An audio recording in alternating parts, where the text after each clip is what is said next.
নতুন প্রজন্মের নৈতিক অবক্ষয় রোধে মানসম্মত বই লিখতে নবীন লেখকদের প্রতি আহ্বান জানিয়েছেন এটিএন নিউজ ও এটিএন বাংলার চেয়ারম্যান ডক্টর মাহফুজুর রহমান।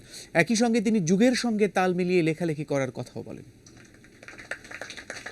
বিকেলে এটিএন বাংলার স্টুডিওতে নবীন লেখক কর্মকর্তা মেহেদী হাসান তামিমের উপন্যাস দুর্বিপাকের ঘূর্ণির মোড়ক উন্মোচন করলেন এটিএন নিউজ ও এটিএন বাংলার চেয়ারম্যান ডক্টর মাহফুজুর রহমান। অনুষ্ঠানে প্রধান অতিথি হিসেবে তিনি লেখক এবং উপন্যাসটির ভূয়সী প্রশংসা করেন। লেখার স্টাইলটা নতুন ইয়াং রাইটার হিসেবে আমি বলবো উনি বোধহয় একটা নতুন দিগন্তর সৃষ্টি করতে যাচ্ছেন, যে লেখার স্টাইলটা এটা যারা পাঠক তাদের জন্য ভালো, এবং আমরা যারা মিডিয়াতে আছি তাদের জন্য এইসব গল্প ভালো। এই কারণে আমি বলবো এইসব গল্প দিয়ে খুব সহজে আমরা সিনেমা, ধারাবাহিক নাটক বা টেলিফিল্ম নাটক তৈরি করতে পারবো। সমাজের অবক্ষয় রোধে নবীন লেখকদের যুগ উপযোগী সাহিত্য সৃষ্টির আহ্বান জানান তিনি। আমাদের নতুন প্রজন্মের ছেলেদের যে নৈতিক অবক্ষয় হচ্ছে, এটার পরিবর্তন যদি আনতে হয়, কিন্তু আনতে হবে এই লেখনীর মাধ্যমে। লেখনীতে তাদের বুঝাইতে হবে, তাদের শিখাইতে হবে, কারণ আগামী প্রজন্মের ছেলেমেয়েরা যদি এভাবে নষ্ট হতে থাকে তাহলে আমরা কার উপর ভরসা করে দেশ ছেড়ে যাব আমরা।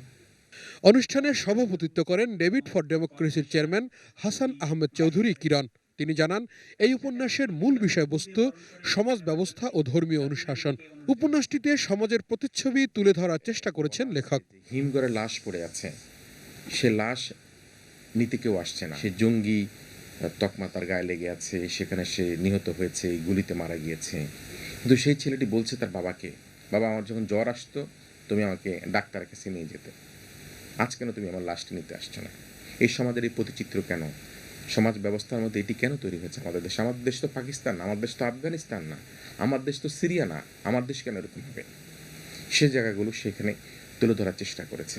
বিশেষ অতিথি কর কমিশনার আতিয়া নাহার ও মাহবুবা হোসেন বলেন, ছোট ছোট ঘটনা মানুষের জীবনে কিভাবে পরিবর্তন আনে এই উপন্যাসে সে বর্ণনা উঠে এসেছে। উপকর কমিশনার যে চেয়ারে মেহেদী বসে আছে সেটি সবচেয়ে ব্যস্ততম চেয়ার, এবং এই কষ্টসাধ্য এবং জটিল কাজটি সম্পাদন করার পরে মেহেদী একটি উপন্যাস লিখে ফেলেছে, এটি আমার কাছে খুবই একটা চমৎকারিত্বের বিষয়। বইটার যেটা নাকি সবচেয়ে আমাকে আকর্ষণ করেছে সেটা হলো এটা লেখনের স্টাইলটা। লেখাটা উড়ন্ত লেখা যার, সেটা একদিন না একদিন সাকসেসফুল হবেই। পরে ডক্টর মাহফুজুর রহমান দুর্বিপাকের ঘূর্ণিকে কাহিনী চিত্র হিসাবে চিত্রায়িত করার প্রতিশ্রুতি দেন। তাওহিদ সৌরভ, এটিএন নিউজ, ঢাকা।